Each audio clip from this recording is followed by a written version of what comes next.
Bonjour à tous. Bienvenue sur la première présentation des déjeuners technologiques de la session 2014-2015. Nous avons le plaisir d'accueillir Alexandre Garcia et Johan Matagne de la société Norsis qui vont nous présenter les tests et déploiements. Je vous laisse la parole pour vous présenter l'entreprise et pour faire une brève introduction à la présentation. Je vous remercie. Voilà, donc le but aujourd'hui, c'est de vous faire une rapide présentation de ce qu'est l'intégration continue, tout ce qui est test, déploiement, et puis une partie aussi sur les tests de montée en charge, les tests de performance. On a préféré l'orienter vers un espèce d'atelier. Donc on va vous présenter une petite application qu'on a développée rapidement, on a fait des tests dessus, on l'a déployée, on a fait des tests de performance. Donc on va vous expliquer un petit peu les outils qu'on a utilisés, mais on va surtout se concentrer sur une partie plus pratique que théorique en fait. Ouais, alors juste avant, est-ce que beaucoup d'entre vous ont déjà fait du développement en entreprise, en stage? Non? Personne? Vous ne levez pas vos mains? Ok. D'accord, donc les tests unitaires, tout ça sur vos développements, ça représente quelque chose? Ouais, vous savez ce que Ouais. c'est. Sinon, on pourrait expliquer ce que c'est qu'un test unitaire. Si vous ne savez pas exactement ce que c'est, on pourra vous en montrer. Si ça vous intéresse. Ok, bon, bah écoutez, dans ce cas.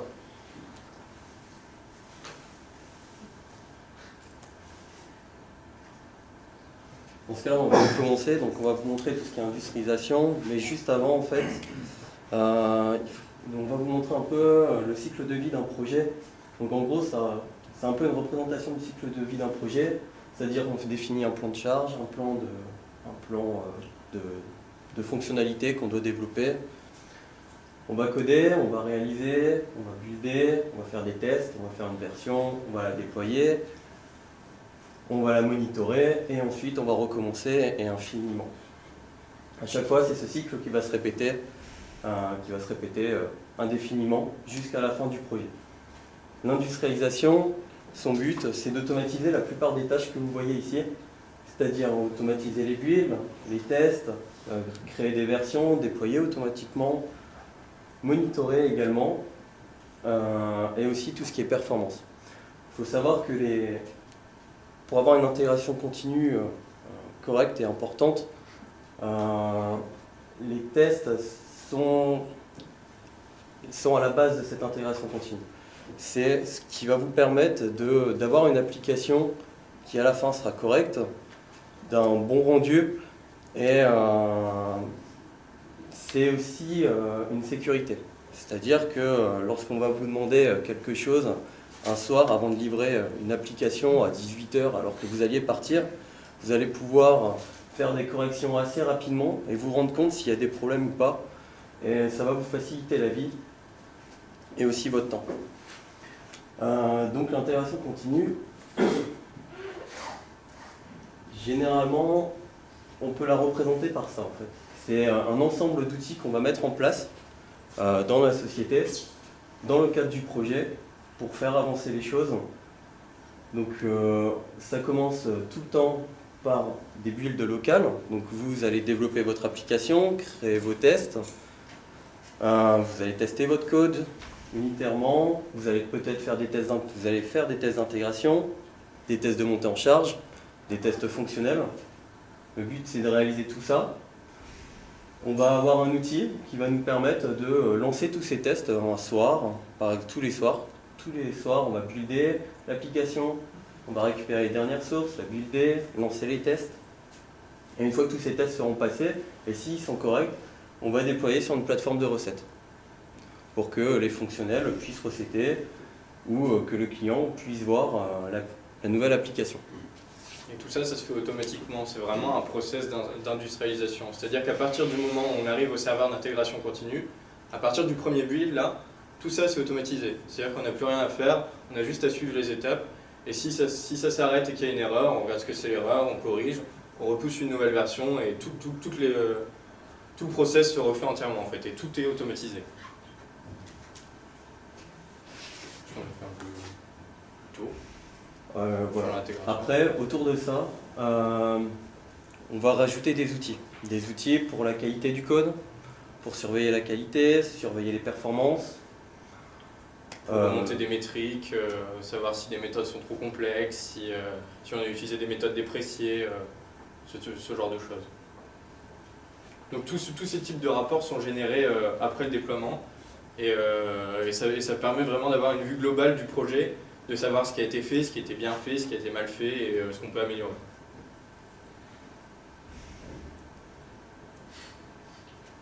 Ok. Donc, on va vous montrer un exemple en fait. C'est une petite application, elle est bidon en fait, c'est juste une to-do list. Il n'y a rien de sorcier. Juste au niveau technologie, ce qu'on a utilisé, donc on a utilisé Spring, qui est un framework Java qui nous permet de faire cette couche. On l'utilise pour tout ce qui est appel MVC et on l'utilise pour la couche MVC. Et ensuite en front, on a utilisé du Angular JS. Je ne sais pas si vous connaissez, qui est un framework JavaScript. C'est bon? Oui. Ok. Et une base de données en mémoire, c'est une base H2. Également dessus, puisque l'industrialisation commence aussi au début, au niveau des développements, on utilise des outils qui nous permettent de builder le projet, de lancer des tests, des choses comme ça. Donc on utilise Maven pour tout ce qui est côté Java, côté serveur. Donc Maven va nous permettre de lancer des tâches, d'automatiser la création de l'application, du WAR. Vous connaissez Maven? Vous l'avez déjà utilisé? Ça vous parle? C'est vraiment un outil qui permet de construire l'application, de résoudre toutes les dépendances. C'est ce qui nous évite de rajouter tous les jars dans le casse-passe, de tout construire à la main et de galérer parce qu'il manque des fichiers, il manque des choses. Maven, on lui donne un fichier où on lui dit tout ce qu'il faut, et puis il se débrouille et il construit l'application. Voilà. Donc ça c'est pour le côté serveur. On utilise également des outils de lancement de tâches côté front, donc pour Angular et pour Angular, donc on utilise Grunt et Bower. C'est des outils équivalents du JavaScript. Parce que le JavaScript a beaucoup évolué les 5 dernières années, donc pas mal de choses se sont développées autour. Voilà.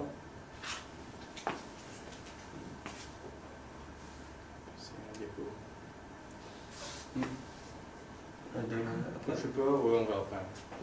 Je peux montrer déjà l'application. Sinon, on fait le diapo d'après. Ouais, on va présenter. Vas-y, c'est parti. Autorise par contre, puisque sinon ça va rester, je pense. Donc on vous a parlé de Maven pour faire un build de notre application. Donc c'est l'outil qu'on va utiliser en local pour construire notre application et pour la tester. C'est aussi l'outil qui va nous permettre de lancer tous nos tests unitaires et qui va nous permettre aussi de déployer notre application. C'est vraiment la base de notre projet. Et donc on a un outil web qui s'appelle Jenkins qui va nous permettre de créer des builds et de lancer Maven. Donc à distance, et on l'installe sur un serveur et c'est lui qui va s'occuper de builder l'application tous les soirs, de lancer Maven, de pouvoir construire le WAR de l'application, de lancer tous les tests et puis de le déployer et de générer les rapports Sonar. Donc les rapports Sonar qu'est-ce que c'est? Son nom l'indique bien, en fait il va scanner tout le projet, chaque fichier Java, les points Java, et puis il va remonter des métriques sur déjà le nombre de lignes de code, le pourcentage de tests unitaires sur le projet. Il va remonter tout ce qui est erreur, ce dont j'ai parlé tout à l'heure, tout ce qui est méthode trop complexe ou les méthodes dépréciées. Il remonte vraiment beaucoup de métriques et ça c'est généré à la fin du build. Donc vraiment l'intégration continue, ce dont on parlait comme le process d'industrialisation, il s'articule autour de Jenkins. C'est vraiment l'outil le plus important. C'est lui qui va nous permettre de tout lancer et de tout automatiser. Il va nous permettre également de déployer nos versions sur des environnements de recettes, ou des environnements de qualif ou de production chez certains clients. Et dans une dernière partie, on abordera une partie performance. Donc là c'est pareil, c'est lancé par Jenkins, c'est lancé via Maven et on va utiliser l'outil Gatling. Donc Gatling, si vous ne connaissez pas, c'est exactement ça, c'est une grosse mitraillette. Elle va prendre votre application, elle va tirer dessus jusqu'à ce qu'elle plante et voir à quel moment, combien d'utilisateurs elle peut supporter et ce qui va péter une fois qu'on a trop d'utilisateurs. Et ça va permettre d'orienter les optimisations de performance et de savoir ce qu'il faut changer sur l'application pour qu'elle fonctionne bien dans un environnement de production. Donc c'est vraiment la dernière étape et on verra ça en dernier. Gatling génère des rapports assez intéressants avec beaucoup de métriques aussi. Donc on va passer tout de suite à la présentation du projet.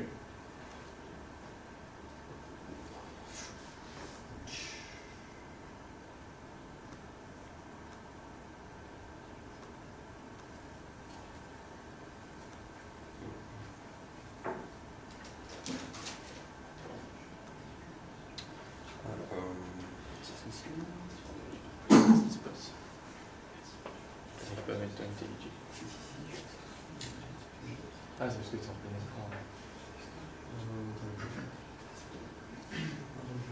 C'est en bon écran, je pense.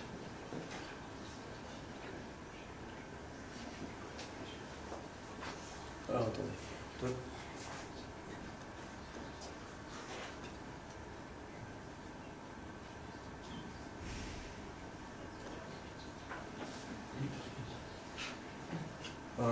Sinon, juste en attendant, on peut vous montrer le sonar. On peut déjà vous montrer le rapport de solar de notre application. Donc voilà, c'est ce qui est généré à la fin du build de Jenkins. Donc on peut voir ici en haut le nombre de classes. C'est vraiment un tout petit projet, hein. Il y a 100 lignes de code, il y a 5 classes. On peut voir le nombre d'issues, enfin le nombre de problèmes. Donc c'est classé par niveau, donc tout ce qui est bloquant, critique, majeur, mineur ou juste les infos. Donc là, on n'a pas beaucoup de lignes de code, on s'est vraiment appliqué pour que ce soit parfait, donc c'est vrai qu'il est nickel. Il n'y a aucun souci, il n'y a pas de problème. On a le pourcentage de commentaires, on a la duplication de code, c'est aussi une métrique qui est assez importante, parce qu'on va essayer de dupliquer au minimum le code qu'on utilise. On a ici la complexité des méthodes. Donc là, c'est pareil, ce que je vous invite à faire, c'est aller sur le site de Sonar, il y a toutes les métriques qui sont affichées ici, elles sont détaillées avec les algos de calcul pour tout ce qui est complexité des méthodes, etc. C'est assez intéressant. Ce qu'on regarde le plus souvent, c'est la couverture en test unitaire, pour savoir si tout le code est bien testé, pour savoir si tout notre code, parce que si on change une partie du code qui n'est pas testé, on ne peut pas savoir si au final il va y avoir des effets de bord ou pas. Ce qui est important aussi, c'est le root compliance, c'est le nombre d'issues. Et le pourcentage de commentaires, on dit souvent que les commentaires c'est important, mais en fait, nous on n'en met pas. On n'en met pas parce que le code, il doit pouvoir être lisible sans avoir à lire des commentaires. Et le problème des commentaires, c'est que si on change un bout de code, qu'on ne change pas le commentaire, bah c'est fini, on ne comprend plus rien en fait. On passe limite plus de temps à travailler sur les commentaires qu'à travailler sur le code. Donc le plus important, c'est que le code soit lisible et qu'on puisse comprendre ce que fait le code juste en regardant la signature. Même pas en regardant la signature de la méthode, juste en regardant le nom d'une méthode. Normalement, juste avec le nom de la méthode, on doit savoir ce que fait l'algo. C'est pour ça que si on est obligé de mettre un commentaire sur une méthode, c'est que la méthode est trop complexe et qu'on peut la factoriser. Donc voilà, nous on essaye d'avoir un pourcentage de commentaires le plus bas possible. Donc là, 3%, c'est encore trop. C'est encore trop, 3%. Et donc voilà pour Sonar. Est-ce que vous avez peut-être déjà des questions là-dessus sur tout ce qu'on vous a présenté jusque-là, ou sur Jenkins, sur les tests unitaires peut-être? Alors ça, comme vous l'avez vu, c'est un tout petit projet. Il y a 5 classes, il y a 126 lignes de code. On peut vous montrer un projet un peu plus important.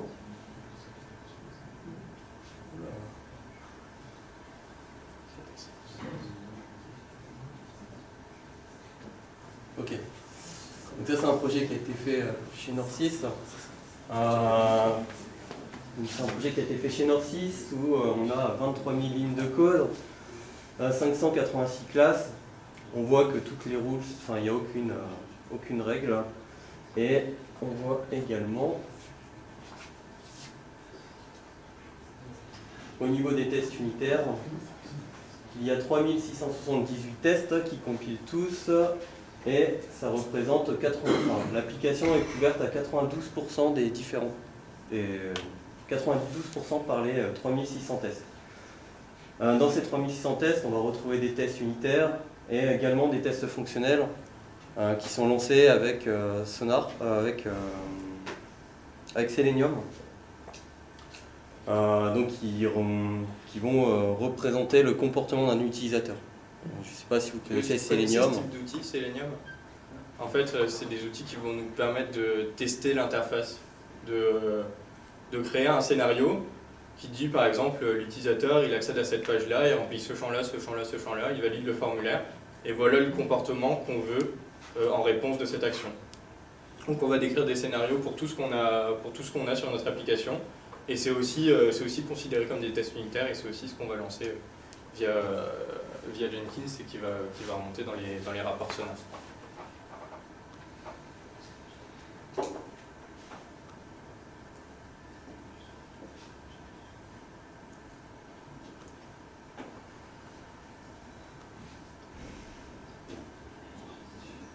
Parce que tu n'es pas sur le bon bureau, je crois.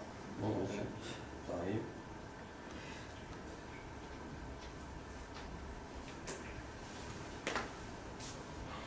Essaye de switch de bureau sur cet écran-là.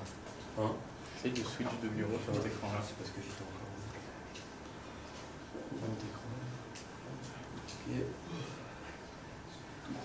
Donc l'application est validée. Voilà l'application. Donc si on lance, normalement ça devrait fonctionner. Donc ça c'est l'application qu'on a réalisée, donc il n'y a pas grand chose. Donc c'est Mavenisé. Donc Maven c'est quoi? C'est la configuration qu'on va réaliser dans des pommes XML. Vous voyez? Ouais. Vous arrivez à lire un peu? Ouais.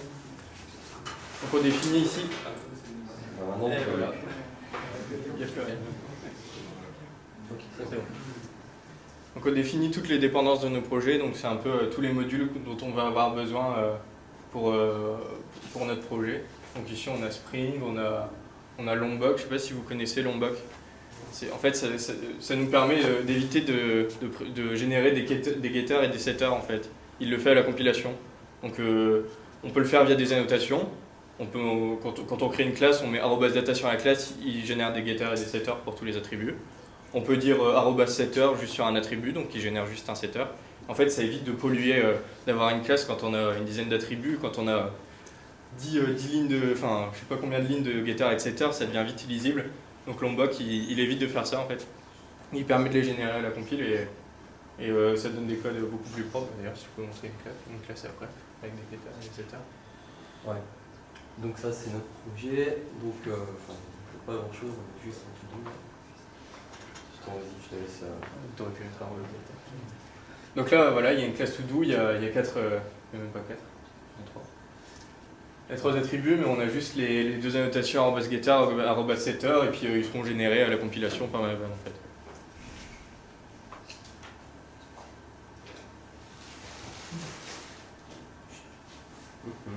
Pour le deploy.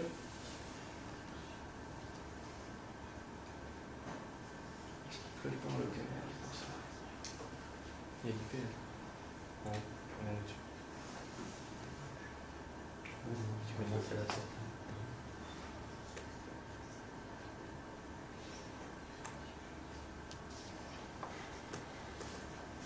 C'est l'effet des bons. On veut vous montrer l'application locale, mais on déploie encore sur notre serveur distant, et comme on n'y a pas accès ici, ça ne fonctionne pas. Tu peux commenter aussi, oui, j'ai un manipulation. Ok, désolé. Il n'y a pas besoin, il déploie tout sur le local. Ouais, je peux faire un cassette. Normalement, ça devrait fonctionner, sinon ça ne fonctionne pas. Bon, au pire, on peut toujours montrer l'appli qui tourne. Voilà, donc ça c'est le build local, le build Maven. Ici on a les logs Maven en bas. Il exécute les tests unitaires et puis il exécute les tests unitaires. Non.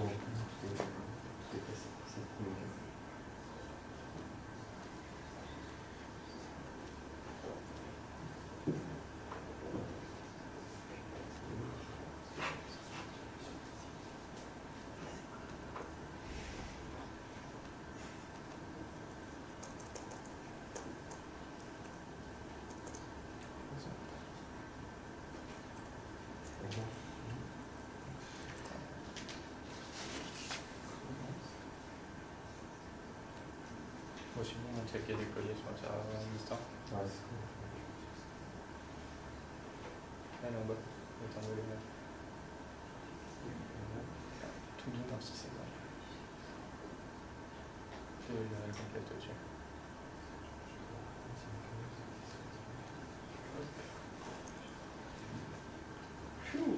Voilà, les aléas du direct.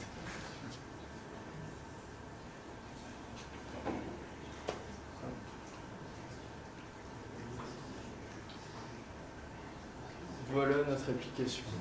To-do list.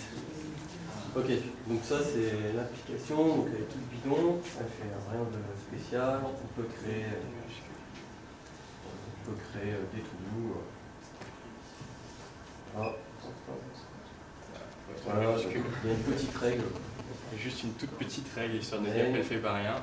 Voilà, donc on a une to-do list, ça s'est mis dans le tableau, on peut la supprimer, c'est magnifique, c'est joli. Là, dans la version qu'on a vidée, on n'a pas pris en compte les tests. Tous les tests ont été ignorés pour vous montrer dans la plupart des cas ce qu'on peut trouver sur des projets, c'est-à-dire où les tests sont négligés et il n'y a pas énormément de tests.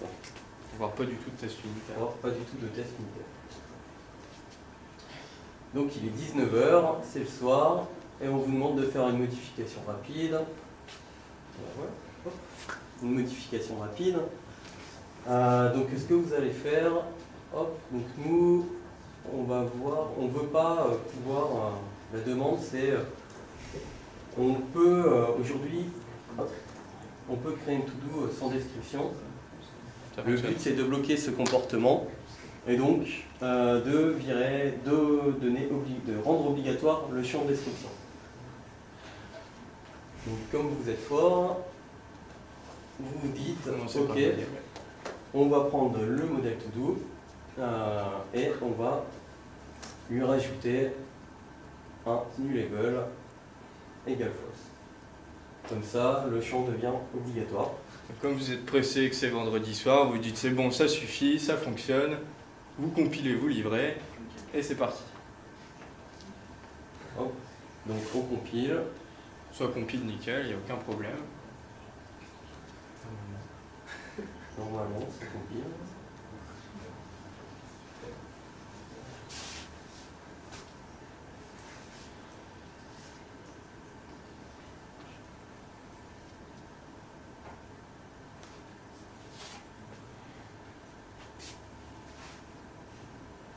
Ok, succès, nickel. Hop, ensuite ce que l'on fait, c'est qu'on commit et on déploie en production sans tester, c'est magnifique. Et donc si on fait ça, on va se rendre compte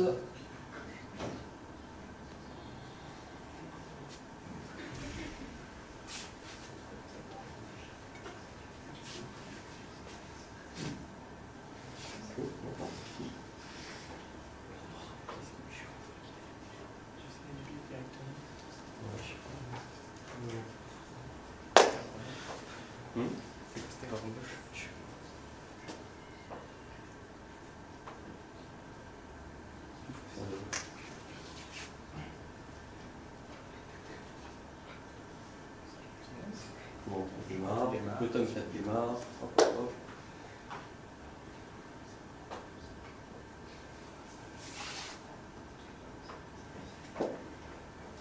Ok, donc l'application est redémarrée. Nous revoici ici, on va retester, donc un fonctionnel va tester l'application. Le cas typique fonctionne. Maintenant, si on essaye le cas qu'il faudrait, normalement, voilà, Et voilà. boum, ça a explosé. Tout pété. Donc vous venez de faire perdre une journée à la personne qui aura fait des tests, puisqu'en fait votre développement n'est pas de qualité et vous n'avez pas pu le voir parce qu'il n'y a pas de test. Alors là, on se rend compte que bah ouais, c'était pas dur, il suffisait de tester ça, ça prend 5 minutes, on se connecte sur l'application et on teste. Le problème, c'est qu'il y a des applications où c'est pas si évident de tester que ça. Des fois, il faut passer par 15 étapes d'un formulaire avant d'arriver à la partie qu'on veut tester. Et du coup, bah, c'est long de tester, c'est pas évident. Donc maintenant, la version avec les tests. Donc là, on a le les test tests unitaire, on unitaires. va peut-être montrer un test unitaire histoire de montrer à quoi ça ressemble. Donc la version avec les tests, si on la lance, Donc là, ici, on a tous nos tests unitaires qu'on a codés pour notre application. On va lancer le build et on va voir si ça passe toujours avec la modification qu'on a faite. donc là on voit que les tests sont lancés. Et voilà, on voit que ça a pété. Cette fois-ci c'était prévu. Voilà, donc 12 tests lancés, une erreur. Récupère ID si tout est créé en base de données sans données. Hop, donc si on va voir la classe de test.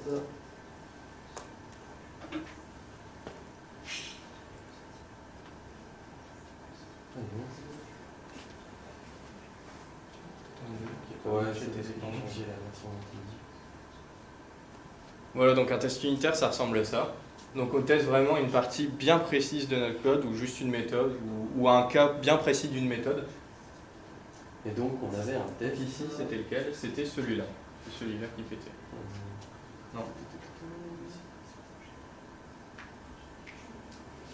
Récupérer ID si tout doux créé en BDD sans data.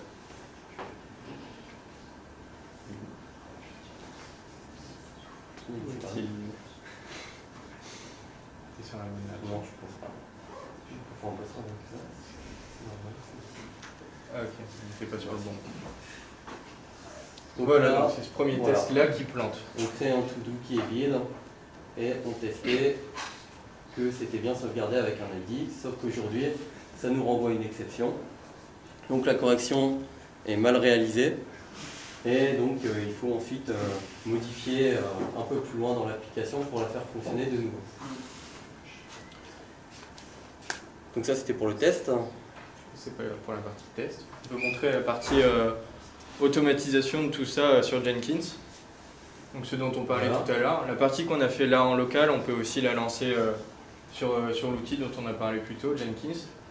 Donc on a créé un build, peut-être montrer la configuration. Donc ça c'est un build de Jenkins. On voit ici l'exécution de nos tests, donc on a 12 tests qui passent tous.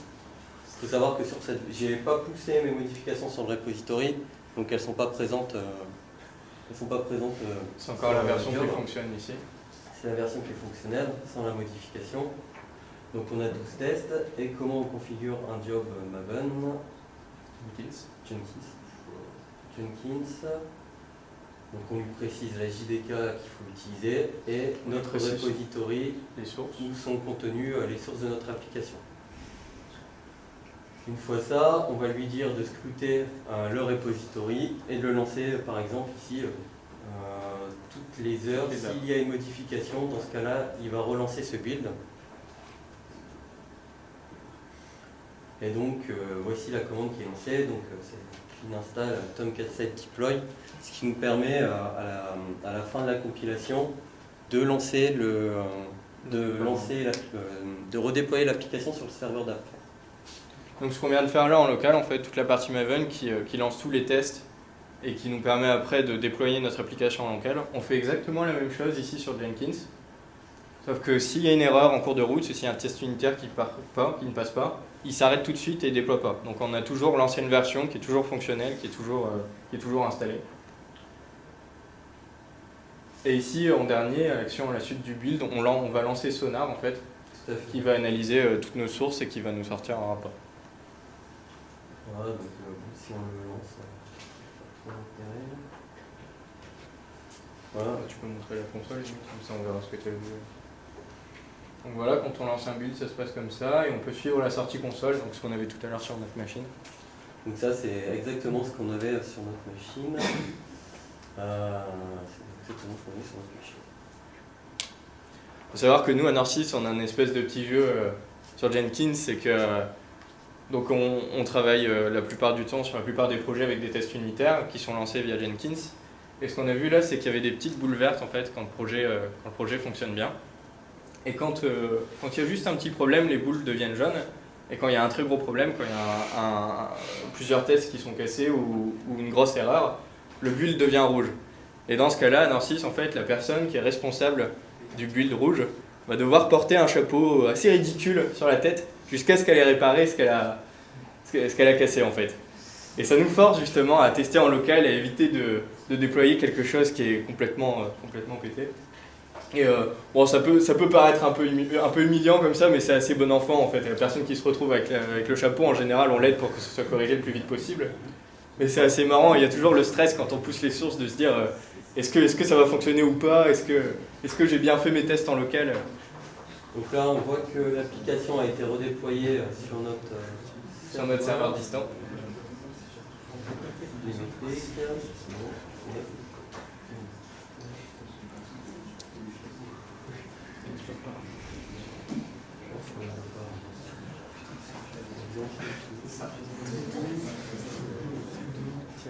Exemple.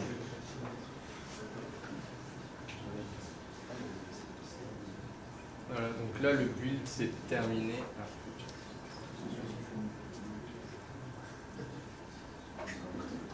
Le build s'est terminé et l'application a été déployée en production sur un de nos serveurs à Narcisse.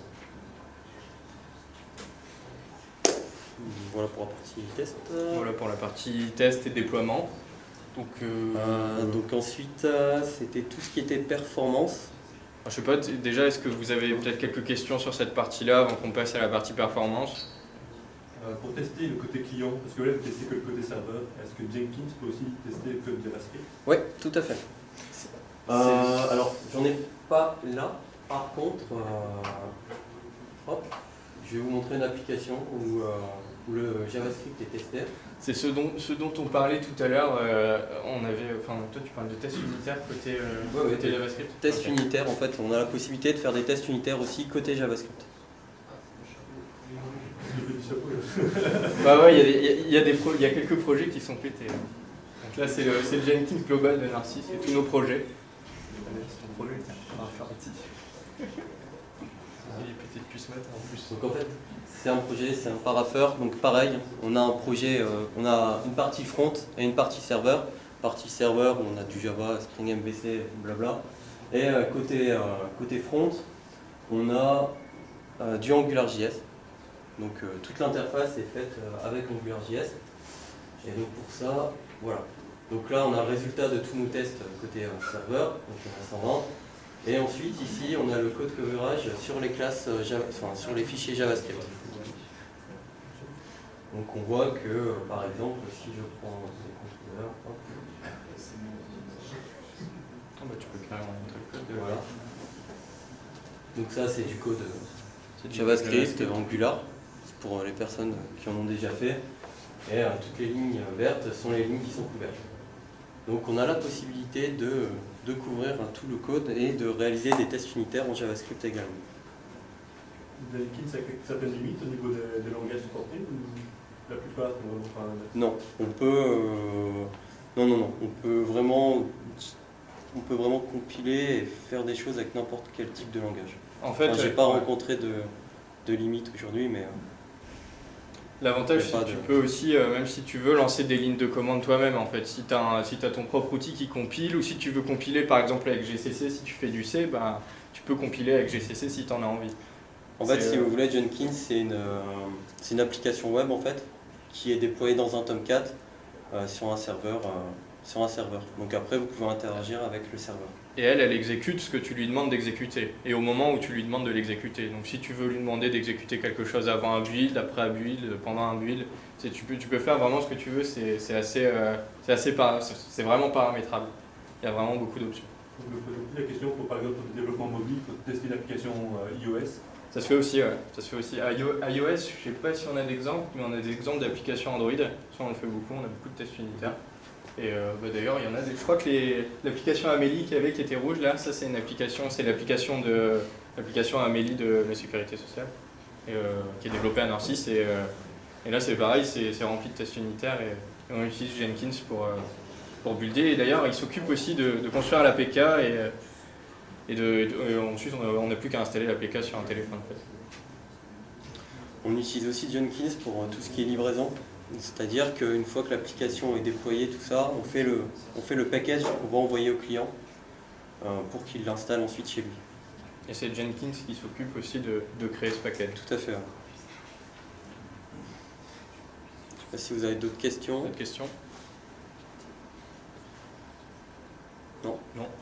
Bon, on va passer à la partie test de performance. Donc, parfois, tu peux montrer le build déjà. Donc j'ai créé un deuxième build sur Jenkins qui va juste s'occuper de lancer un test de performance sur notre application. Donc Gatling, comment ça marche? C'est une application développée en Scala. Il me semble qu'il y a aussi une API en Java, je suis pas sûr. C'est du Scala. Et elle propose un recorder qu'on va lancer, qu'on va configurer et qui va permettre d'enregistrer un scénario. Donc on lance le recorder. Et puis on va sur notre application, on fait comme si on était un utilisateur. Donc là, ce que j'ai fait, moi, c'est que je suis allé sur la to-do list, j'ai créé une to-do, je l'ai ajoutée et puis c'est tout. J'ai arrêté mon scénario là. En fait, voilà. Donc, ce qui est important en fait dans les tirs de performance, c'est de déterminer le comportement que vos utilisateurs vont avoir sur votre application. C'est la base en fait des tirs de performance. C'est qu'il faut savoir pour rejouer au plus près de ce que les utilisateurs vont faire et de ce que l'application va subir. Il faut arriver à déterminer les cas de test fonctionnels, par exemple, comment le client va utiliser l'application. Et à partir de ça, on va reproduire ce comportement avec Gatling ou JMeter, si vous connaissez peut-être. Donc une fois qu'on va avoir ces scénarios, ces scénarios qu'on va exécuter sur notre application. Voilà, tout à fait. L'avantage aussi de Gatling, c'est qu'il permet d'ajouter une espèce de partie d'aléatoire en fait, parce que l'utilisateur il sait pas toujours où il va dans l'interface, il sait pas toujours ce qu'il fait. Donc Gatling il permet de dire bon bah là l'utilisateur il va choisir au hasard entre tous les champs disponibles et il va remplir n'importe quoi et puis il va valider. Il permet vraiment d'ajouter une partie d'aléatoire et de se dire bah, l'utilisateur s'il veut il peut faire n'importe quoi ici sur l'application. Et ça permet vraiment, surtout quand on est développeur, quand on teste notre application, on a du mal à tester les cas un peu ridicules et qu'on ne comprend pas. Et Gatling il va permettre aussi d'ajouter ce type de scénario à notre application. Donc moi là j'ai juste fait un cas vraiment banal, juste un tir de performance pour voir si l'application elle tenait la route. Donc je l'ai lancé sur Jenkins. Donc là j'ai fait un build récemment, j'ai fait plusieurs tirs de performance, donc j'en ai fait un avec 10 utilisateurs. J'en ai fait avec 50, 100, 200 et j'ai plusieurs rapports à vous montrer. Donc je vais commencer par les premiers.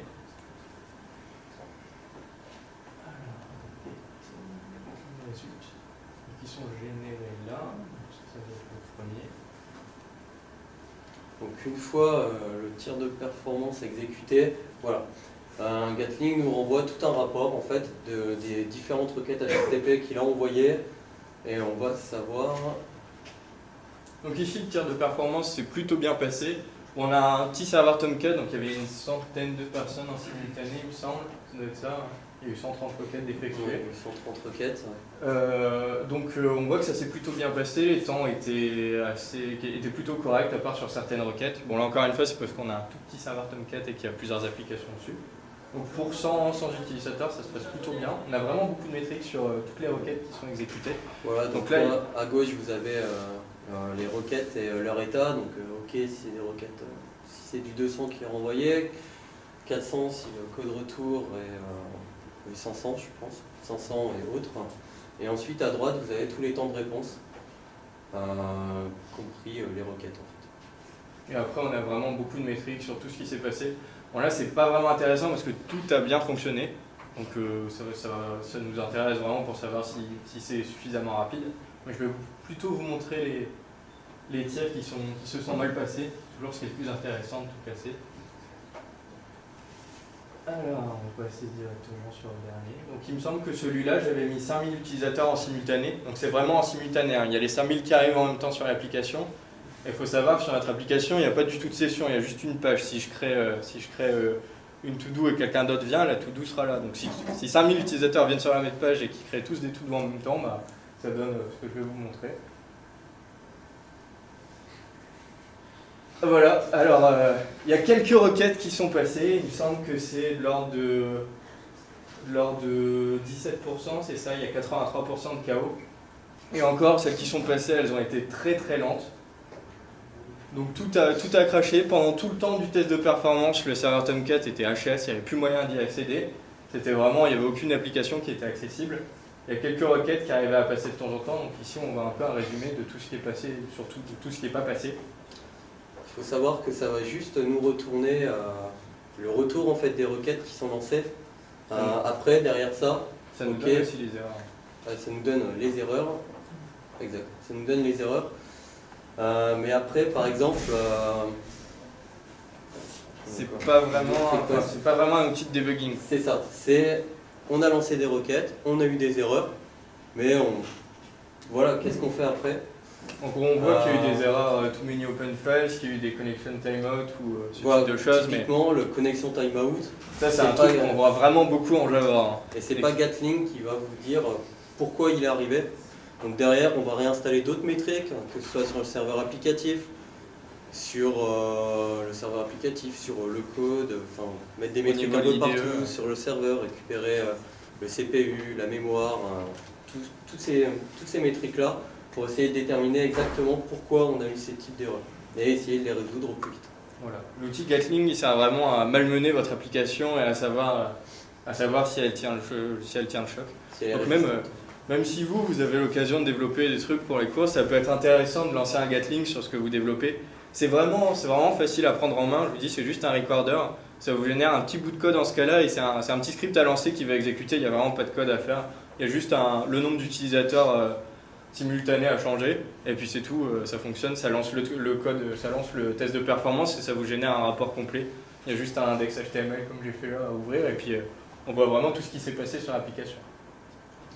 Bon, par contre, il faut éviter de commencer trop élevé parce que moi, sur ma machine, si je lance avec 10 000 utilisateurs, je peux dire adieu.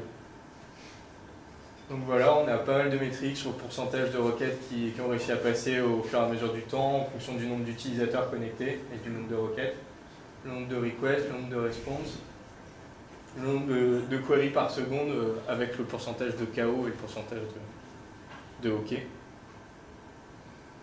C'est vraiment un outil qui génère des graphes assez complets et assez jolis en plus. Dans notre cas, c'est pas très glorieux. Mais... C'est pas très glorieux. Moi je préfère quand c'est plus intéressant quand c'est tout cassé. Voilà, est-ce que vous avez des questions là-dessus sur les tests de performance, sur cet outil, sur l'outil Gatling? On pourrait répondre. Est-ce qu'il y a des outils qui permettent de vérifier quels sont les endroits d'étranglement d'une application? Ouais, mais ça c'est plus. Alors c'est vraiment des outils de debugging qui sont d'ailleurs présents dans le JDK Tout à fait.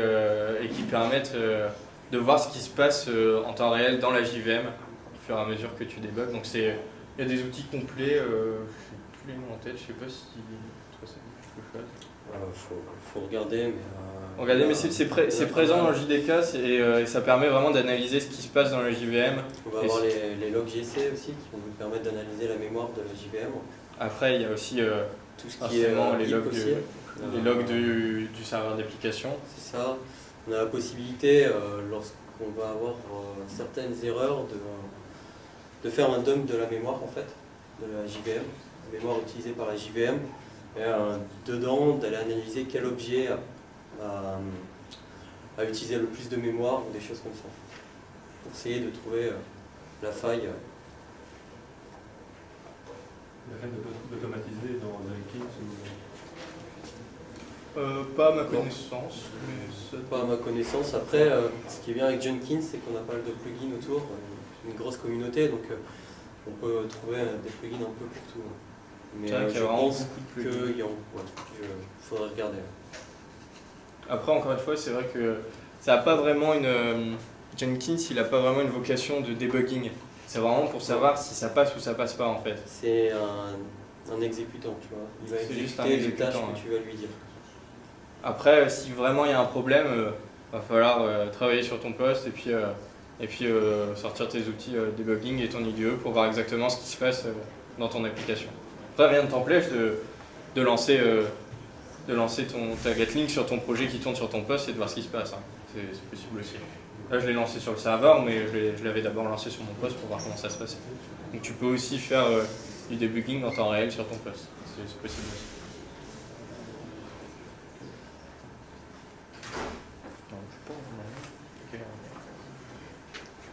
Pas de questions? Qu'est-ce que ça vous inspire? Quelque chose? Rien?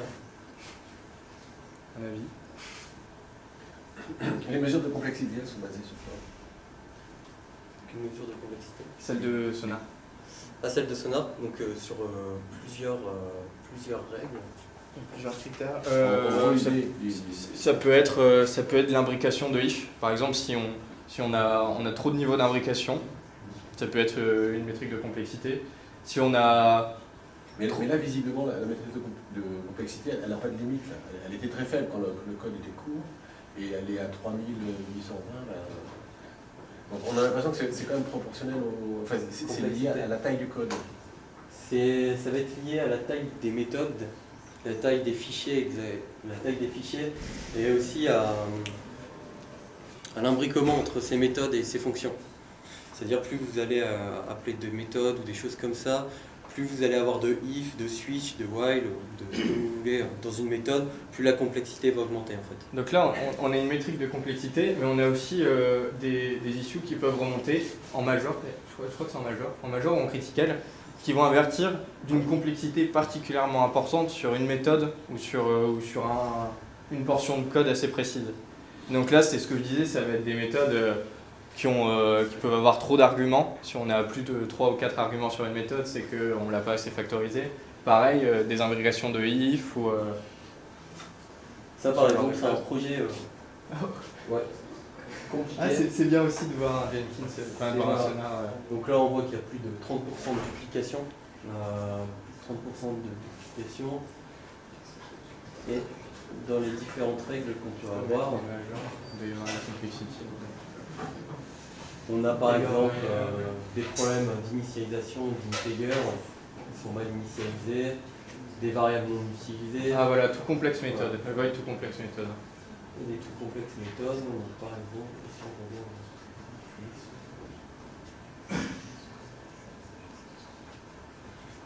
Voilà. Vous voyez, par exemple, il y a plus de 51 conditions dans cette méthode-là, en fait. Alors que normalement, il y en a 10 qui sont autorisées. Bon, c'est pas très glorieux tout ça non plus, mais... C'est pas très glorieux. D'ailleurs, il devrait y avoir la dette technique sur ce projet. Il y a la dette technique. La dette technique, je sais pas comment on peut représenter ça, c'est le temps perdu en fait à cause du code de mauvaise qualité. Donc elle est de 27% et ça nous mettrait 340 jours Ça, pour corriger l'ensemble des issues qui sont présentes sur le projet. Ah, et ça c'est vraiment énorme. Et donc la dette technique, c'est très important pour un projet parce que plus elle va augmenter, plus vous allez mettre beaucoup de temps à corriger des anomalies mineures ou des choses comme ça en fait. Et surtout, vous n'avez pas la conscience tranquille. Et ça typiquement, je pense que c'est un projet où on a mis Sonar après avoir codé le projet, pas dès le départ. Et on se rend compte là que pour redresser le tir, ça va être compliqué. C'est compliqué. Ouais, en général, on s'arrange pour que la dette technique elle dépasse pas un jour ou deux. Et moi sur le projet sur lequel je suis actuellement, on doit être à 20-30 minutes de dette technique. Il y a des projets où c'est à 2-3 jours. Tant que c'est à quelques jours, ça reste acceptable. Mais quand on arrive là comme ça à 300 jours... Après, ça peut être aussi des problèmes de scan de Sonar. Hein. Si Sonar va scanner des fichiers JS qui sont minifiés, il va dire « Oulala, ce code il est horrible » alors que il manque des points-virgules, tout est sur une ligne. Alors lui, ses métriques elles vont s'affoler parce qu'il n'a pas scanné les bons fichiers. Donc il faut aussi bien régler le Sonar pour qu'il aille scanner les bons fichiers et qu'il n'aille pas chercher dans les fichiers minifiés aussi. Parce que Sonar c'est pareil, il analyse du Java. Mais il peut analyser du JavaScript, du PHP, du Perl, du Python, enfin, tout ce qu'on veut en fait. Ce que l'on veut. Avec Jenkins, on a également la possibilité d'envoyer des mails dès qu'il y a une erreur dans le build. Donc, vous pouvez spammer les personnes. Avec le responsable aussi. Voilà. Ça c'est pas mal. Et il y a les lanceurs de roquettes aussi qu'on peut lier. Alors ça c'est assez génial, il y a une espèce de lanceur de roquettes qui se connecte à Jenkins, qu'on peut mettre au milieu d'un plateau. Et qui va être programmable pour se tourner vers la personne qui a cassé le build et lui jeter une roquette en plastique sur lui, quoi. D'ailleurs, il y a des vidéos, si vous cherchez Jenkins Gatling sur internet, vous allez trouver ça, c'est assez marrant comme truc. Voilà, donc pour résumer, ok, on fait du développement, mais à côté de ça, ce qui est le plus important, c'est tout ce qui est test, performance, et aussi la qualité de ce que vous fournissez. Voilà, moi c'est tout. Je pense qu'on a fait le tour de ce qu'on voulait dire. Voilà, merci de nous avoir écoutés. Merci.